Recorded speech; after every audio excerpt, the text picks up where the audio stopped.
Assalamualaikum warahmatullahi wabarakatuh. Perkenalkan, nama saya Jinadi dari kelas PJKRD dengan NIM 25 03 01 50 10 15. Saya akan memperhatikan dan menjelaskan teknik lompat jauh. Teknik yang kedua yaitu adalah teknik menggantung. Teknik yang ketiga yaitu adalah berlari di udara. Lompat jauh dalam nomor lapangan dalam cabang olahraga atletik yang dikombinasikan akan melompat menggunakan teknik dan mencapai jarak sejauh mungkin. Meskipun terlihat sederhana, lompat jauh disebut sebagai nomor lapangan yang paling sulit untuk ditekuni. Lompat jauh juga begitu populer di kalangan pelajar di Indonesia. Olahraga ini dikompetisikan dalam kejuaraan nasional, pekan olahraga nasional hingga pekan olahraga pelajar nasional. Dalam gelaran SAS Indonesia tahun 2022, lompat jauh juga menarik perhatian banyak orang, baik pelajar baru maupun orang tua. Sebagai besar kompetisi dan kejuaraan lompat jauh memberikan kesempatan atlet untuk melakukan lompatan percobaan. Meskipun begitu masih ada beberapa kompetisi yang memberikan jumlah percobaan lebih sedikit. Jika dalam lompat jauh hasil berakhir seri, atlet dengan jarak terbaik berikutnya dinyatakan sebagai pemenangnya. Nomor lompat jauh di dalam cabang olahraga atletik membutuhkan kecepatan, kekuatan, dan kelincahan. Pasalnya, tahap pertama dalam lompat jauh mengharuskan atlet untuk berlari di landasan pacu dan melompat ke lubang pasir. Sebelum itu, atlet juga harus melakukan gerakan di papan lepas landas.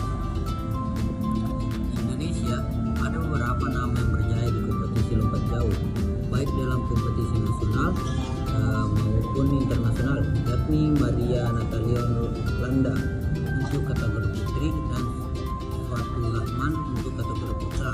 Keduanya sering mewakili Indonesia di Asian Games dan Asian Games.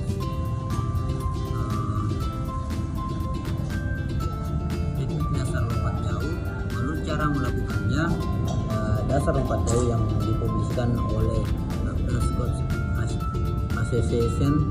Untuk melakukan lompat jauh, seorang atlet harus melewati 4 tahapan, yakni forsa atau adalah awal lari yang digunakan atlet untuk membangun kecepatan sebagai teknik dasar dalam lompat jauh.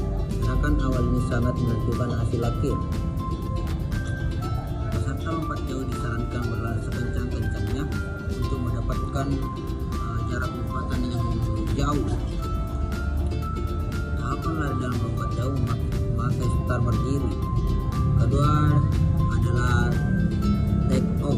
Setelah berlari, peserta lompat jauh akan melakukan tolakan. Gerakan ini dilakukan pada papan lepas landas yang berada di lintasan. Run up. Setelah berlari sekencang-kencangnya, pelompat jauh dapat menempatkan satu kaki pada papan lepas landas untuk menyokong beban tubuh sebelum melompat. Pengenaan ukuran lapangan lompat jauh yaitu sebagai berikut. Ketika peserta melompat, pastikan juga untuk tidak mengenai garis pelanggaran foul line yang terletak berjejer dengan papan lepas landas. Bagikan kaki yang menyentuh foul line, maka akan dianggap sebagai pelanggaran dan tidak sah atau foul. Setelah sukses melakukan tolakan, pelompat jauh akan melakukan tahap melayang di udara. Tahap ini bisa dimanfaatkan peserta untuk memposisikan tubuh agar dapat hasil sejauh mungkin.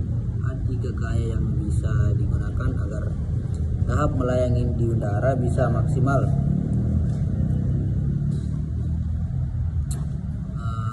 Ada gaya jongkok dan gaya menggantung. Adapun gaya terakhir yaitu menggantung.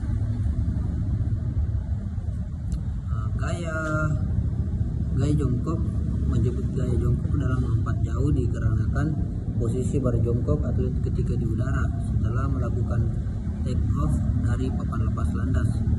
Atlet akan menekuk lutut untuk mendapatkan momentum dan berusaha untuk mencapai jarak sejauh mungkin. Kemudian atlet sebisa menempatkan bagian luar tumit di pasir.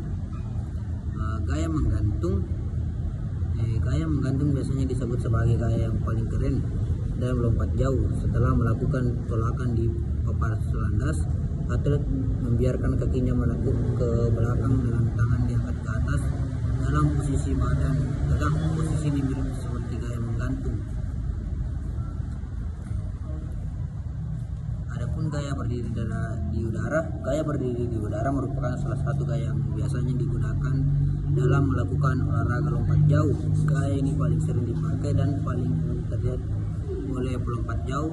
Mirip seperti namanya, gaya berjalan di udara mirip seperti orang sedang berjalan.